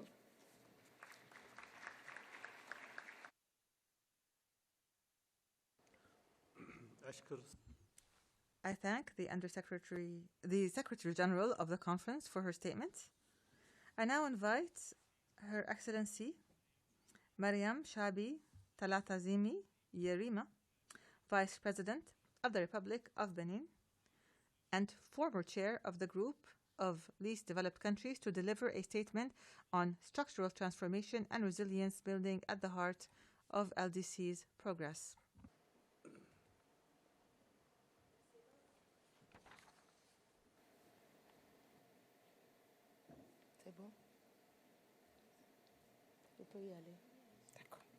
Excellence, Heads of State and Government, Your Excellency, Madam Under-Secretary General of the United Nations and High Representative and Secretary General for the LDC 5 Conference. Excellencies, ladies and gentlemen. His Excellency Mr. Patrice Talon, President of the Republic of Benin, unfortunately unable to attend, tasked me with making the following address on his behalf, and I quote, "I wish at the outset to commend the excellent organisation of the 50th anniversary of the LDC group, who are all committed to work to achieve the Sustainable Development Goals by 2030. In the years that remain before this deadline, a renewed global partnership must be struck, one that is able to allow the countries concerned to make significant progress. Madam Under-Secretary General, our world is indeed a paradox. It is richer than it was 50 years ago, and also, incidentally, least developed countries, who were initially 25 in number in 1971, now total 46. And at times of peril, much like we are experiencing today, it is the LDCs that are on the front line because of the structure of their economy or their size. Indeed, with more than 880 million inhabitants, which is around 13% of the global population, LDCs only contribute 2% to global GDP and around 1% of international trade. belonging to the LDC group does not seal the fate of our states. The graduation of some countries from the LDC group is clear proof of this. The aim of graduation remains a priority for the LDCs, who work tirelessly to achieve it. Thanks to these efforts that cover ambitious public policy, committed and rigorous governance, and also support from the international community. In light of the new challenges that weigh heavily and disproportionately on LDCs, current crises, particularly the COVID-19 pandemic, climate change, and conflict, the meetings that are part of the LDC5 conference must allow for new ideas to emerge, give rise to new pledges of support, and drive the implementation of commitments reached within the framework of the Doha Programme of Action. In order to achieve this, it is urgent to review accrued experiences and also to examine the limits of different mechanisms related to it and to carve a new path for development in order to accelerate progress towards the 2030 Agenda, ensuring that the most vulnerable countries are able to be better prepared for future crises. Madam Under-Secretary General, economic and social progress of the least developed countries has been hobbled by the impact of the COVID-19 pandemic, climate change, and the ongoing energy, food and security crises. The rate of extreme poverty in LDCs was around 35.1% in 2018. Since then, this figure has increased, wiping out years of progress in terms of fighting to reduce poverty. When faced with this trend, the government of Benin, much like other countries around the world, has undertaken significant response measures commensurate with the gravity of the pandemic. And this has been done through significant subsidies for individuals and businesses whose activities have been impacted by the pandemic. In addition, difficult, courageous and ambitious reforms have been implemented within the framework of the government's programs of action in line with the SDGs. And this has made our economy resilient. I would like to take this opportunity to reiterate our thanks to our development partners for their contributions to our efforts to mobilise further funding in order to achieve the SDGs by 2030. This support is necessary in order to ensure equitable access to stable financial markets and structural investments with attractive interest rates and long-term maturities. Madam Under-Secretary General, to absorb the recurrent shocks that they face, LDCs must continue to benefit from resolute support in order to roll out basic infrastructure in production, transformation, transport, communication, education, health, the environment, security, etc. Benin is doing all necessary to this end on a national level, and we are resolutely aligned with all initiatives underway on an international level in order to address all of these challenges. This is done through mobilising structural investment for structural transformation of our economy. I retain the hope that our discussion on progress made so far, as well as difficulties faced and current challenges facing LDCs, will lead to a new 10-year programme that is more ambitious, more conclusive and more efficient. It's on this hopeful note that I wish every success to the work to commemorate the 50th anniversary of the category of least developed countries, while thanking also the Qatari authorities for their kind hospitality. Thank you very much. End of quote.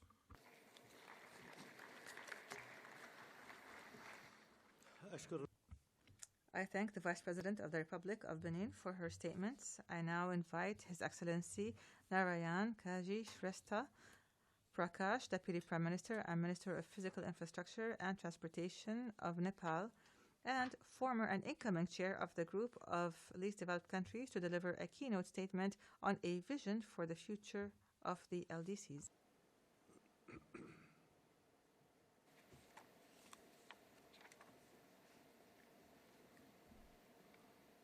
Mr. President, Madam High Representative and Under Secretary General, Excellencies, and distinguished delegates.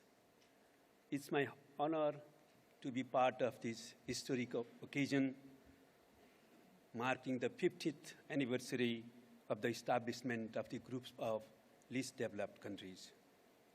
This moment has inspired me to arc back to the decolonization movement of 1950s and 60s, during which the concept of the least developed countries evolved, while newly independent yet impoverished countries were trying to take the path of economic development.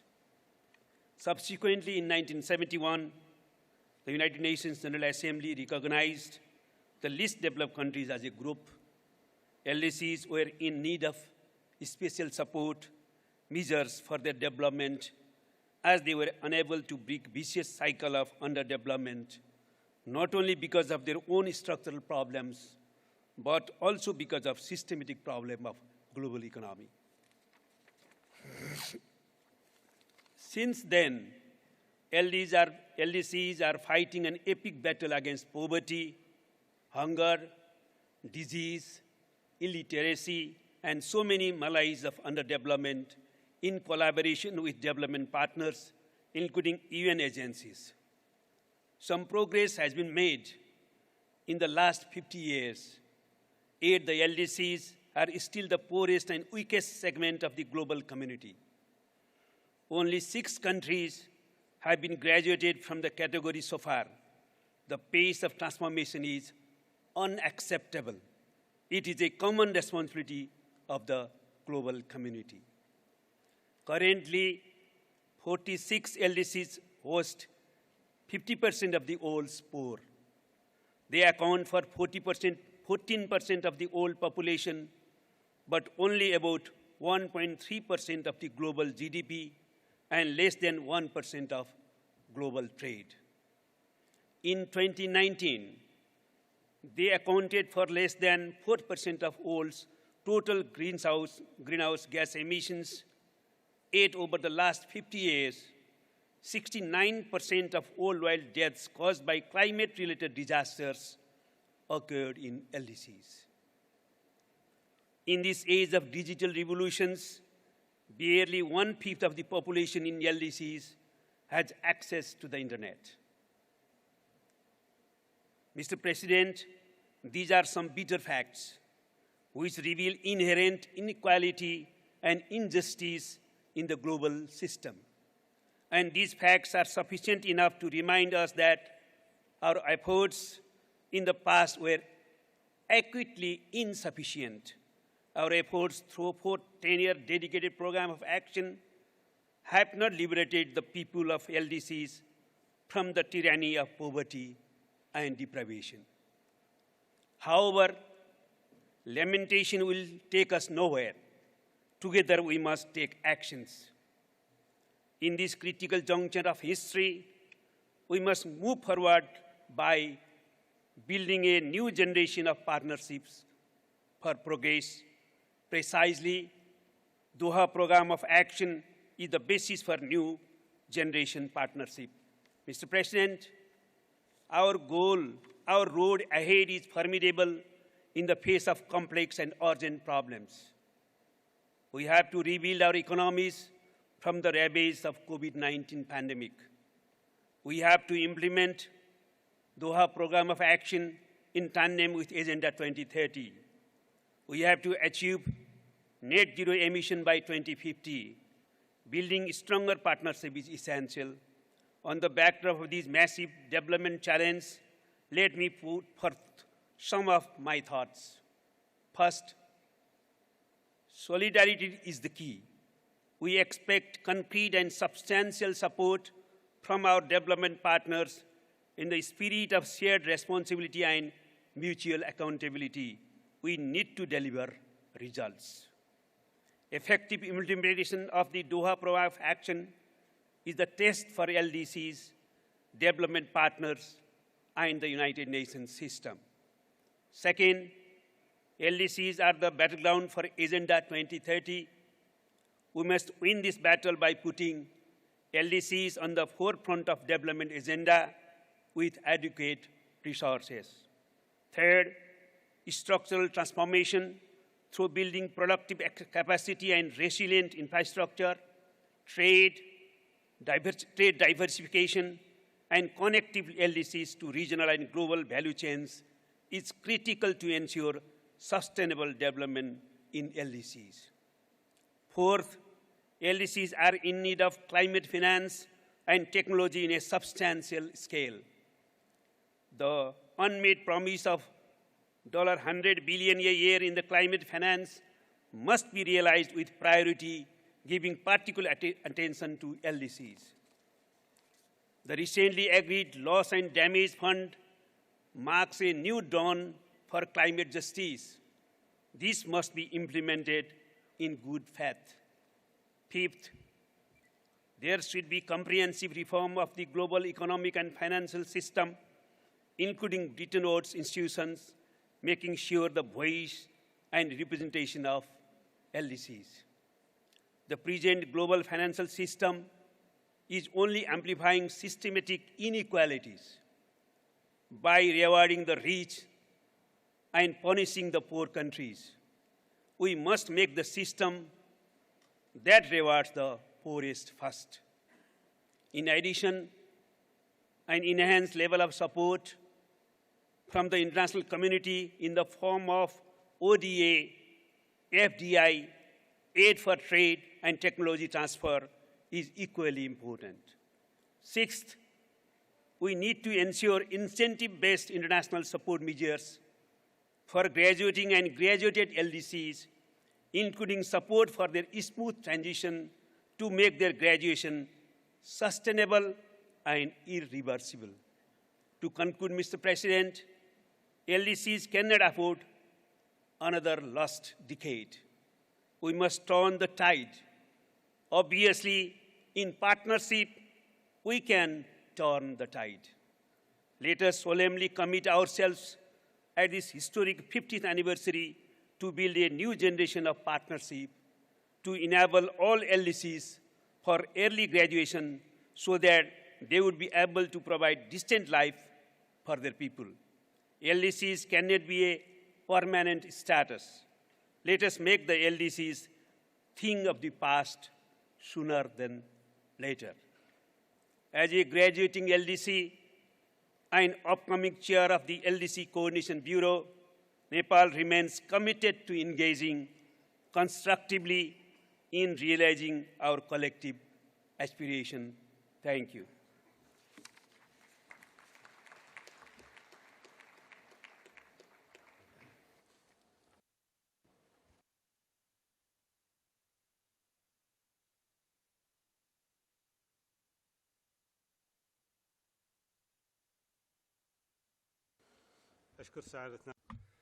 I thank the Deputy Prime Minister of Nepal for his statement. I now invite Her Excellency Perk Musar, the President of the Republic of Slovenia, to deliver a special address on addressing challenges and harnessing potentials through partnerships for sustainable development of LDCs.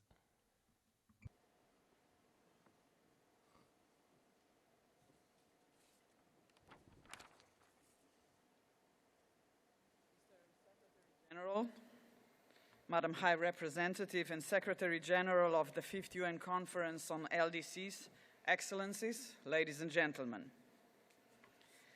Back in 1971, when the category of least developed countries was introduced by the UN on the proposal of UNCTAD, I was a 3-year-old toddler living in former Yugoslavia, famed for being a steadfast supporter of developing countries and one of the non-aligned founding members. Now, as a first-time politician, I am wondering, what has changed since the early 70s? It is true that the introduction of the LDC category mobilized developed countries to channel development cooperation and partnership to the key sectors in LDCs for achieving economic and social development, as well as improving human welfare. In this regard, I would like to commend the United Nations for its role in recognizing the particular needs and challenges of the poorest and most vulnerable countries in the world. But facts invite us to seriously reflect on where do we go from here. We must hail success, such as, for example, that the infant mortality rate is declining. But we also must work hard to do more, sadly, all the way towards assuring basic needs for human beings to preserve at least a shred of their dignity. For me, as a mother and human rights defender, it is unacceptable that according to the World Health Organization, 2 billion people still lack basic sanitation, and 1/3 of them live in the least developed countries. Excellencies, science and technology can provide key solutions across all areas of sustainable development. Technology transfer and sharing of knowledge is the way to go. We must promote local innovations, research, and development. We must listen to specialized agencies to see advancing digital connectivity as one of the targets for empowering LDCs. A recent study emphasized that many people in the world's poorest countries are unable to reap the benefits of life-changing technologies. It shows, for example, that 76% of the population living in the least developed countries is covered by a mobile broadband signal, yet only 25% of them are online. I am confident that in 10 years, at most likely even less, this picture will be dramatically different. But we need to get ready for this now and ask ourselves the day after question. What is next for the LDC's population after everybody is online? We need to make sure that the day after is a success story. I have faith in science and technology, but I always say that science must be closely connected to the ethics. The artificial intelligence, for example, is ethical only as much as the person who develops it. Technological advances and inventions can also slow down, stop, or even reverse social development, especially in vulnerable societies. The use of technology in forms such as ChatGPT is just the beginning of an era in human history that we can't quite imagine yet. As someone said, it's like the invention of the internet browser 30 years ago. It's that sort of a quantum leap. Here, social media offer us an illustrative example. They provide access to information, but they can also mislead and generate hatred and intolerance. This information has ruined many lives and led to many deaths, also in the least developed countries.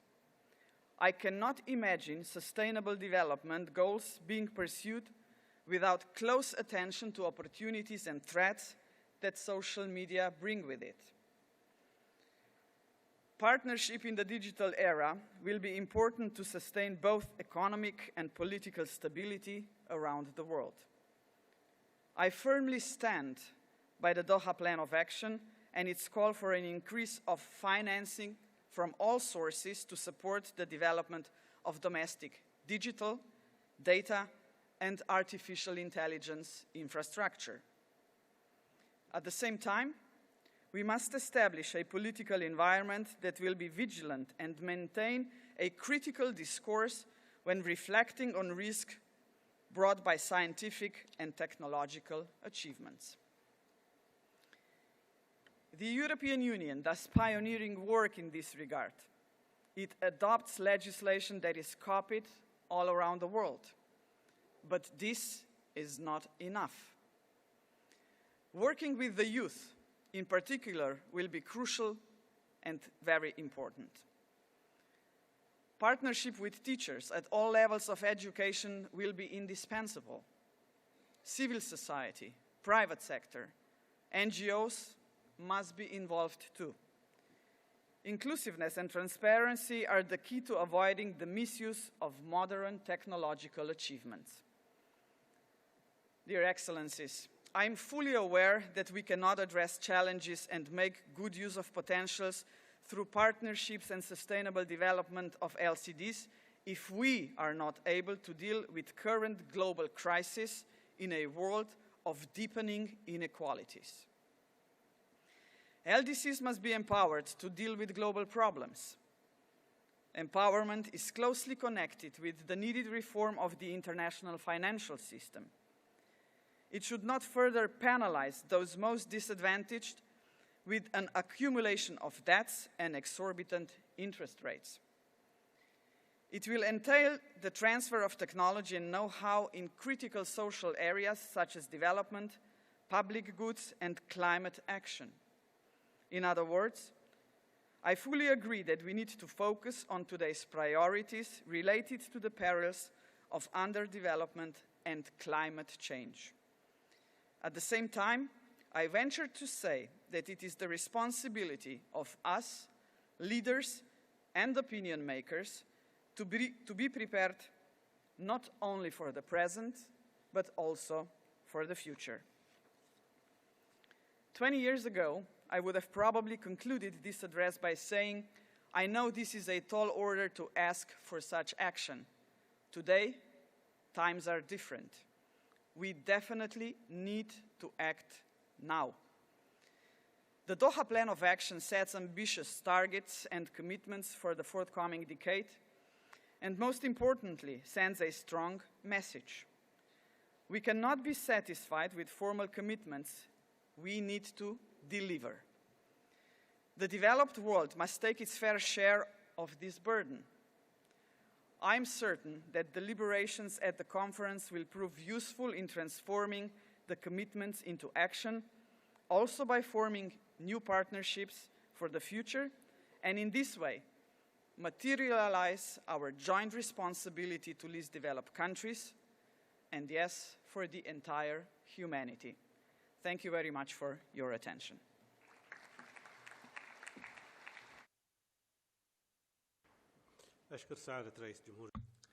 I thank the President of the Republic of Slovenia for her statement, and I now invite the conference to listen to a musical performance by musicians from Yemen.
شكرا جزيلا.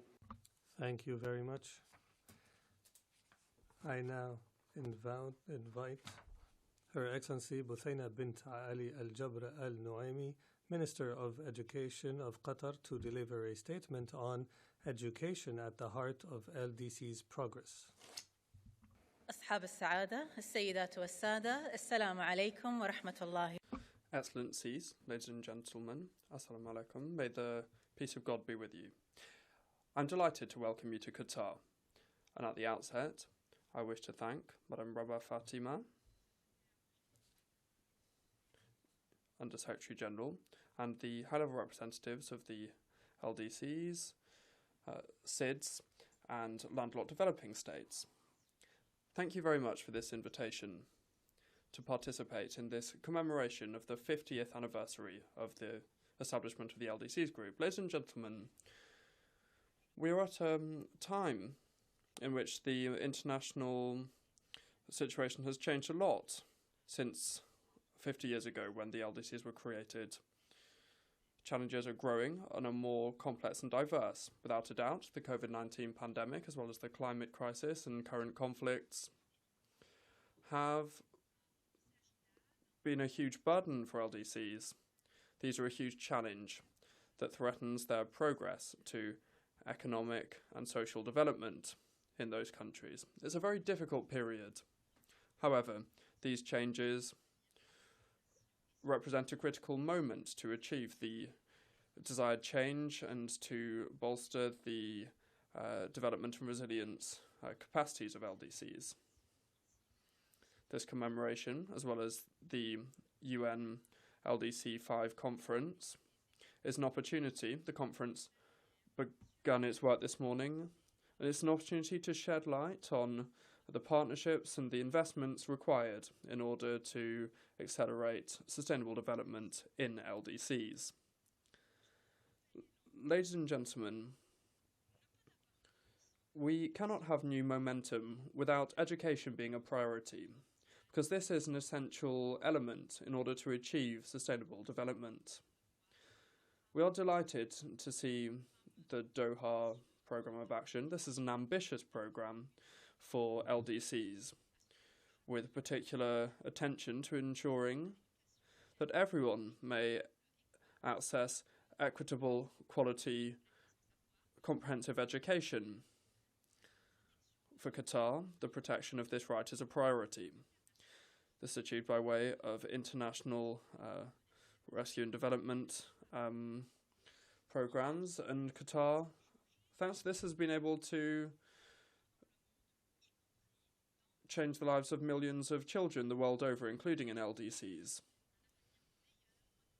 This is helping to achieve a better future thanks to education opportunities. Excellencies, ladies and gentlemen, I also wish to seize this opportunity to mention two important initiatives launched by my country during the Summit on Education Transformation organised by the UN Secretary General last September. This was to contribute to efforts in order to achieve the 2030 Sustainable Development Agenda. These two initiatives were launched by Education Above All, with other partners, concerning innovative financial instruments for education. The other initiative is the lesser initiative launched by the Qatar Foundation, and this was done in collaboration with the Ministry for Education in Qatar and the Ministry of Education in Djibouti and the UNESCO office in Doha. This was an initiative that looked at the localization of education for a sustainable future.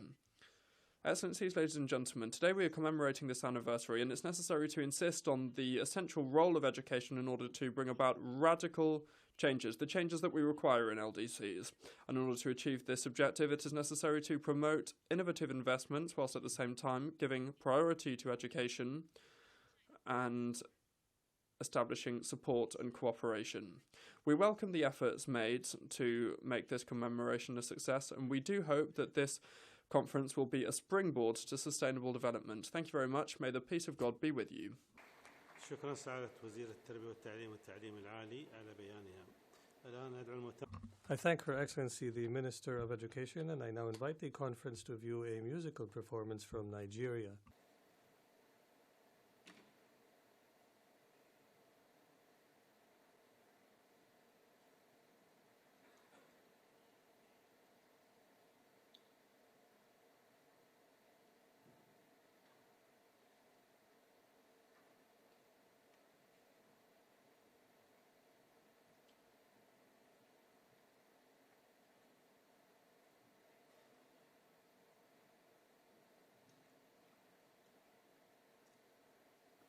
Check.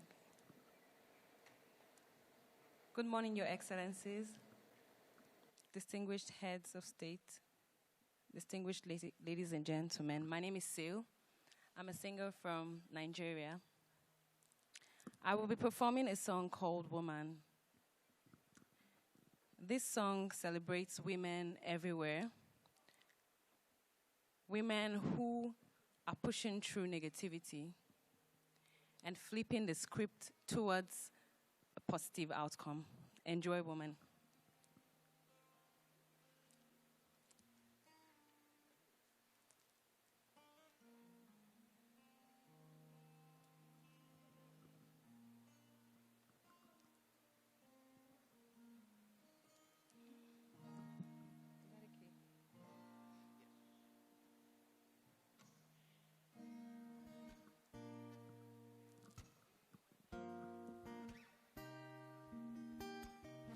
Oh, oh, oh, oh.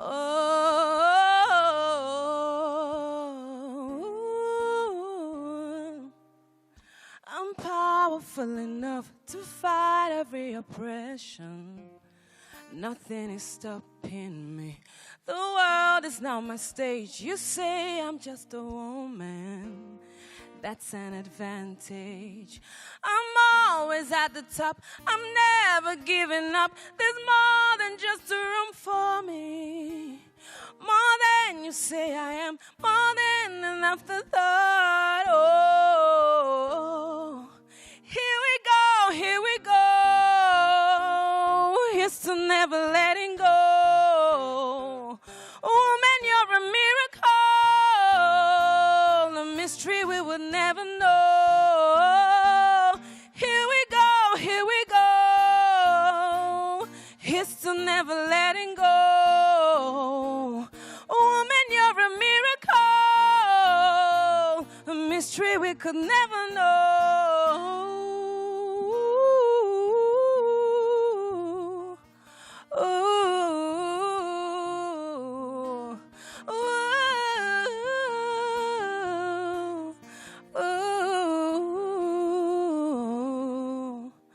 I'm beautiful enough to fight every depression. I can bring life and hope, a womb from where the wealth and treasures of the world comes, healing and nurturing.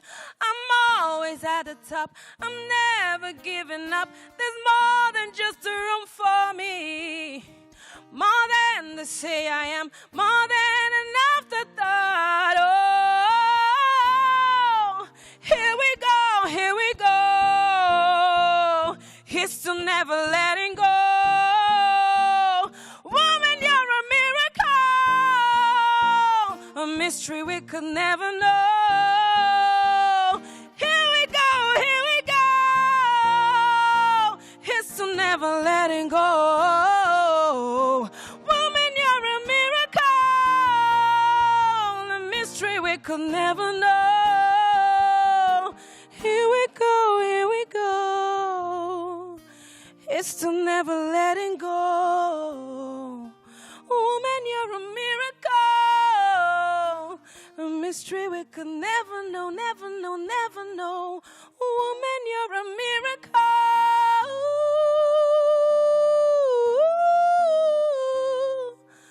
Woman, you're a miracle. A mystery we could never know.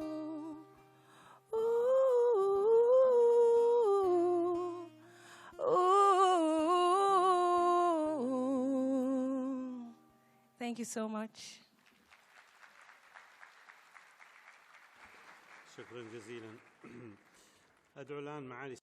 Thank you very much. I now invite His Excellency Hajrit Sajjan, Minister of International Development of Canada, to deliver a statement on a new generation of global partnerships for LDCs. Distinguished colleagues, partners, and friends, I'm delighted to help mark this milestone in our collective sustainable development efforts with least developed countries. Now, as the warm welcome at today's conference illustrates so well, diplomacy at its heart is about people connecting with people, working together to make progress on the goals that we share, like the Doha Program of Action and the Sustainable Development Goals. Canada is proud of our long-standing partnership with LDCs.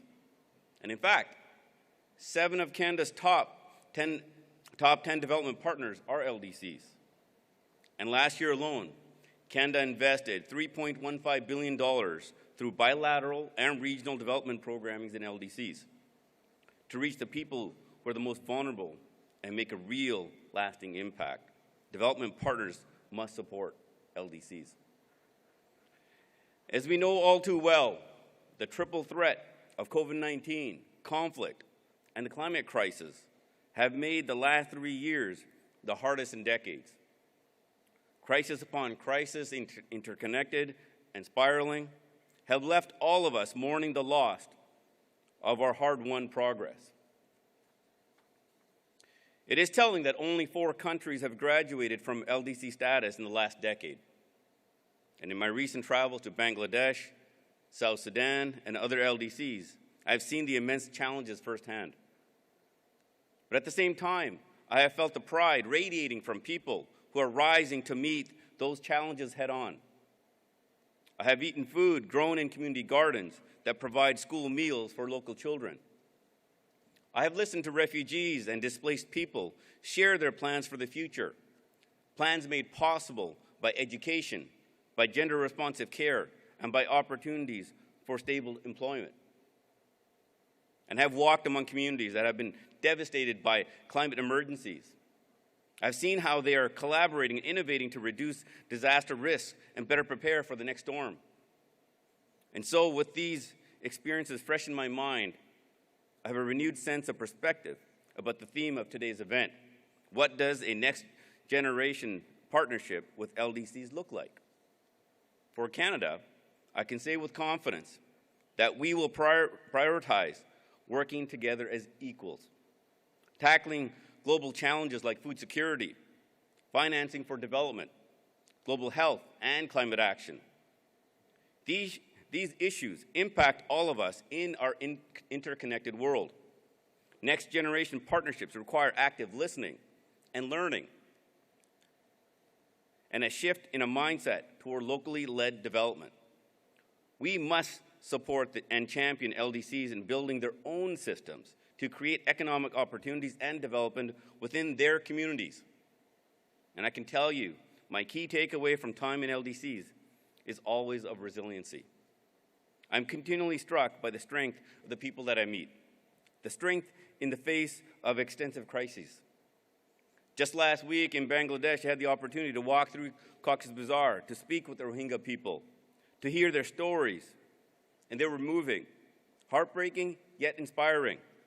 But despite their difficulties, they have kept hope alive. And it is our job as a collective to champion efforts that their lived experience provides. These unique insights and perspectives of people living in LDCs are essential to solving today's most pressing issues. And critically for Canada, with our feminist international assistance policy, next-generation partnerships means prioritizing dignity, gender equality, and inclusion. And we know that when we prioritize dignity, when we prioritize gender equality and equity, when we prioritize inclusion, we have a greater opportunity to eradicate poverty and build a more peaceful and more prosperous world. You can see evidence of Canada's commitment to LDCs and partnerships at this very conference. My friend Bob Ray, Canada's ambassador to the United Nations, was honored to lead the preparatory committee for the LDC 5 alongside Bangladesh. And Canada will apply these same partnerships principles in 2 new projects that I'm announcing today. First, Canada will provide $34 million for UNICEF to deliver vitamin A supplements in 15 LDCs, helping prevent malnutrition in over 40 million children. This is part of our steadfast commitment to strengthen global health. Second, Canada will provide $25 million for Isoka Devi and Avertis Terra Innovation Project to conserve ecosystems and improve biodiversity in Burkina Faso. Now, this project will engage women and youth, help local communities adapt to climate change, and will provide stable jobs in regions affected by conflict. And as we implement the Doha Program of Action, I know we will continue to form strong partnerships and learn from one another. And by working together, we have an opportunity to change the trajectory of every child's life, to change the lives of every child on this planet. Now, if every child was given a chance to succeed, just imagine the potential. It is limitless. And I will close my remarks by sharing that I am coming to an end of a rather long trip, having visited Bangladesh and the Philippines over just the past week. And as I look out of the airplane window on my way home, I know that I will not notice the borders between nations. I will only see our shared planet, where we all have a shared responsibility. Thank you. Merci beaucoup.